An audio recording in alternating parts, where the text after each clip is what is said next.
네, 2022년 8월 21일 이정훈입니다.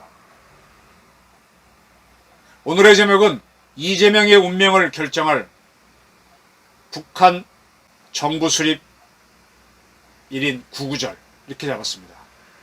이재명의 운명은 구구절날 결정된다는 겁니다. 구구절을 전해서 결정됩니다. 선거법 시효 만료 문제가 있고 검수완박법 시행 시기가 그때이기 때문입니다. 구구절에 대해서 설명을 좀 드리겠습니다. 우리는 1945년 8월 15일 해방됐습니다. 해방되기 전에 우리의 나라는 대한제국이었습니다. 그럼 일제로부터 우리가 풀려나게 되면 옛날에 무너진 나라를 다시 세우는 것을 복국이라고 합니다. 복국을 아름답게 표현하면 광복입니다. 따라서 1945년 8월 15일 우리가 할 수 있었던 것은 무너진 대한제국을 다시 세우는 것이었습니다. 그런데 우리는 그걸 하지 않고 3년이 지난 1948년 8월 15일 대한민국이라는 나라를 새로 세웠습니다. 때문에 지금 1945년 8월 15일은 광복절로 기념하고 1948년 8월 15일은 건국절로 기념하자는 운동이 일고 있습니다. 아직 우리는 건국절을 정하진 않았습니다. 우리가 1948년 8월 15일 대한민국 정부를 세우자 북한은 한 20며칠 지난 9월 9일 조선민주주의 인민공화국 정부를 출범시킵니다. 그날을 이북은 구구절이라고 합니다. 참고로 북한은 5대 명절을 꼽고 있는데 첫 번째는 설날 1월 1일, 이건 날짜 순입니다. 두 번째는 김정일 생일인 2월 16일, 세 번째는 김일성 생일인 4월 15일, 이날은 특별히 높여서 태양절이라고 과대표장하고 있습니다. 그리고 북한 정부가 출범한 구구절, 그리고 조선노동당을 만든 10월 10일, 10월 10일은 대만에서는 쌍십절이라 그러는데 이들도 쌍십절을 경축하고 있습니다. 이 9월 9일이 대한민국 정치사적으로 상당히 관심을 끕니다. 잘 아시겠지만은 윤석열 후보가 이재명 후보를 0.73%포인트 이겨서 20대 대통령에 당선된 것은 지난 3월 9일 선거였습니다. 그로부터 6개월이 지난 날이 공직선거법 공소시효 만료일입니다. 그러면 이 선거법상에서 부정행위가 있다고 한다면 이 6개월 사이에 검찰은 기소를 해야 됩니다. 9월 9일, 즉 북한 정부 수립일인 구구절 이전에 공소 제기를 해야 됩니다. 그리고 또 하나 관심을 끄는 것은 이 문재인 정권 사람들이 다수를 믿고 대통령 선거에서 지자 검수완박 법안, 사기법안 개정안을 강제로 통과시켰습니다. 검찰청법, 형소법 그런 개정안 등등을. 그 법이 9월 10일부터 시행됩니다. 그러니까 9월 9일 이전까지는 기존 법으로 수사를 할 수 있는데 9월 10일부터는 그게 안 됩니다. 그러니까 구구절이 중요합니다. 며칠 전이죠. 8월 16일 수원지검은 자본시장법 위반 및 횡령, 배임 혐의로 쌍방울의 전 회장 양성길 씨, 현 회장 김성택 씨 체포했습니다. 체포영장을 법원이 발급해줬기 때문입니다. 이유는 미국의 엇박귀에 견줄 수 있는 우리의 금융정보분석원 FIU입니다. FIU가 쌍방울 그룹의 자금 흐름이 상당히 수상하다라고 판단해줬기 때문입니다. 쌍방울 그룹 밑에 있는 계열사끼리 서로 자금이 오고 가는데 그러면서 이상하게 빠져나간 돈들이 있는 흐름을 FIU가 찾아낸 거죠. 그래서 검찰은 이미 지난 6월부터 세 차례나 쌍방울 본사에 대해서 압수수색을 한 바 있습니다. 그런데 이 쌍방울에서 이 돈이 빠져나간 것과 연관되는 게 이번에 대선을 치를 때 대선을 앞두고 계속 이재명 후보는 그가 선거법 위반으로 재판을 받을 때 그를 도와줬던 변호사들에 대한 변호사비를 누가 대신에 내줬다라는 대납 의혹을 받았습니다. 그럼 누가 대납을 했느냐? 지금 나오는 의심은 쌍방울 그룹이 전환사채를 이용해서 180억의 자금을 돌렸는데 거기서 빠져나온 돈이 대납해 준 것 같다. 이렇게 보는 거죠. 그때 선거법 위반으로 재판받을 때 이재명 씨의 변호사는 이태영 변호사였는데 그 이태영 변호사와 그가 소속되어 있는 법무법인에 있는 변호사 등등이 이 쌍방울 사건에 연루되어 있는 걸로 보입니다. 그리고 이재명 씨가 경기도지사를 할 때 경제부지사인가 했죠. 이화영 씨. 이화영 씨는 나중에 수익이 높은 일산 킨텍스 이사장을 지냈나요? 사장을 지냈나요? 이런 분들이 다 쌍방울 사건에 연루되어 있는 걸로 지금 나오고 있습니다. 그리고 실제로 쌍방울의 전현직 회장은 그리고 임원들은 이재명 후보한테 고액의 정치헌금을 한 바도 있습니다. 이재명 지지는 확실하죠. 그래서 변호사비 대납을 누가 했느냐 이걸 보고 있는데 이것이 이 문제를 놓고 이거 허위다라고 지난 대선 때 허위사실 유포 혐의로 또 고발됐기도 돼 있습니다.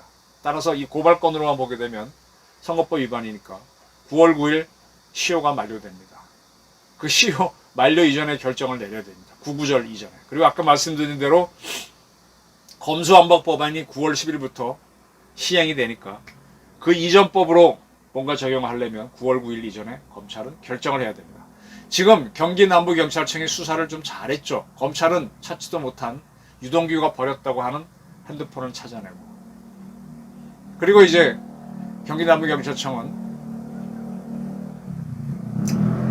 이재명 씨의 부인 김혜경 씨를 위한 경기도와 성남시 법카 사용에 대한 사건을 쭉 수사해 왔습니다. 이 법카는 이재명 변호사 사무실에 근무하다가 이재명 씨를 따라서 성남시청 공무원과 경기도청 공무원을 했던 배모 사무관이 남성 직원인 A씨에게 심부름을 시켜서 이 지방자치단체의 법카로 뭘 사서 김혜경 씨에게 전달하게 했다. 이른바 법카비리죠. 이건 참 빼도 박도 못하는 사건입니다.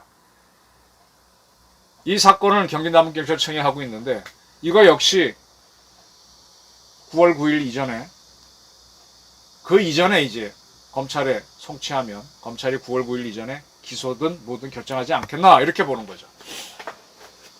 그래서 구구절 참 공교롭게도 북한이 항상 뭔가 할 때는 우리가 경축하는 날을 뭘 발표를 하죠.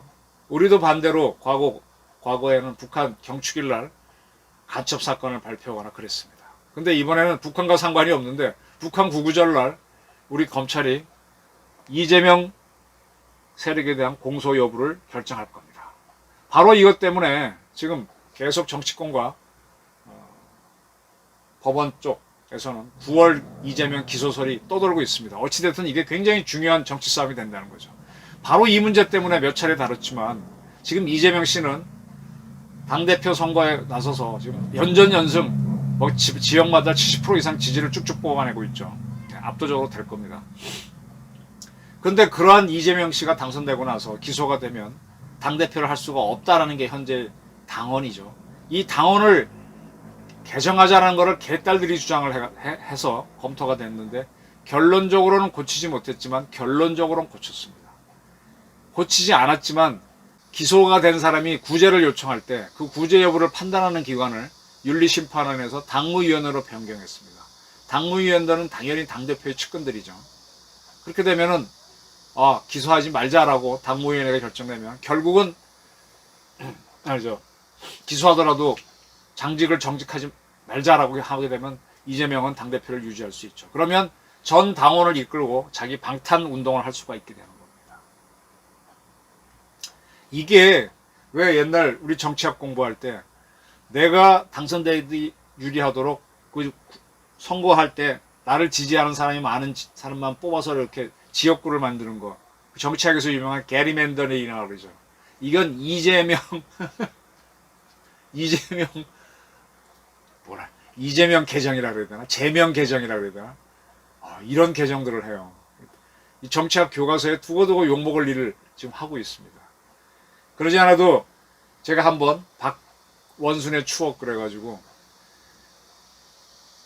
지방자치단체장이나 국회의원, 대통령 이렇게 선거로 당선된 사람이 어떤 사회적 물의를 일으켜서 문제가 되면 그 지역 그 선거구에는 후보자를 내지 않겠다라는 게 민주당의 당원이었는데 민주당이 그걸 바꿨습니다. 그 서울시장에서 박원순 씨, 부산시장은 누군가요? 그 사람이 다 성추행, 실형 혐의로 자리를 잃었는데 그렇다면 후보를 내지 말아야 되는데 기업국 후보를 냈다가 졌습니다. 그런 일이 있었죠. 그런 추억이 있음에도 불구하고 이번에 또 이렇게 당원을 살짝 개정을 했습니다. 이런 것들이 다 뭐냐? 9월 9일을 구구절을 의식한 것들입니다. 지금 민주당 사람들도 절대 바보가 아닙니다. 이재명 씨를 위해서 이렇게 마구 자기네 당원을 바꾸는 거는 낯간지러운 것이죠. 그래서 민주당 내부에서도 대의와 명분은 물론이고 당과 당원을 위한 논의는 없다라는 자탄이 나옵니다.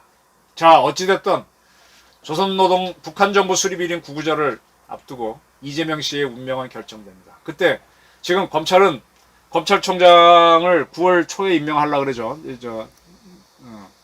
지금 현재 이원석 차장을 한동훈 씨랑 가까운 한동훈 장관과 가까운 그 사람을 이제 검찰총장에 지명해서 이런 공소가 이루어질 수 있는 걸 뒷받침하려고 합니다.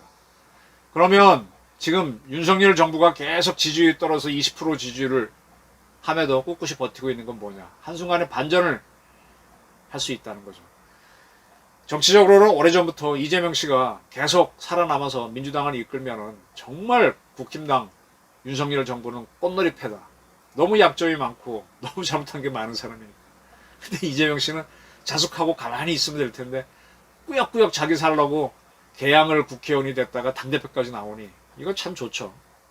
근데 모든 거는 기소를 하면서 유죄를 입증하고 그렇게 돼야 이제 되는 거죠. 그러면 이제 또 민주당은 호남 세력을 내세워서 호남 세력을 내세워서 어떻게 또 싸우려고 그러겠죠. 참 그런 면에서는 호남이 참 안타까워요. 왜 좌파들의 자꾸 이렇게 이용을 당하는지. 그걸 좀 벗어났으면 좋겠는데 어쨌든 그런 예상이 됩니다. 자, 다가오는 구구절 이재명의 운명이 결정됩니다. 이때 윤석열 정부가 모른 척하고 봐준다면 그럼 이재명은 좋겠죠. 검수완박 법안은 시행되고 공소시효는 끝났으니까. 그러나 그거 말고도 또 10개의 10여 개의 사건이 더 남아 있습니다. 얼마 안 남았네요. 구구절 이재명의 운명을 결정한다. 어떤 결과가 올지 한번 구구절을 주목하시기 바랍니다. 경청해 주셔서 감사합니다.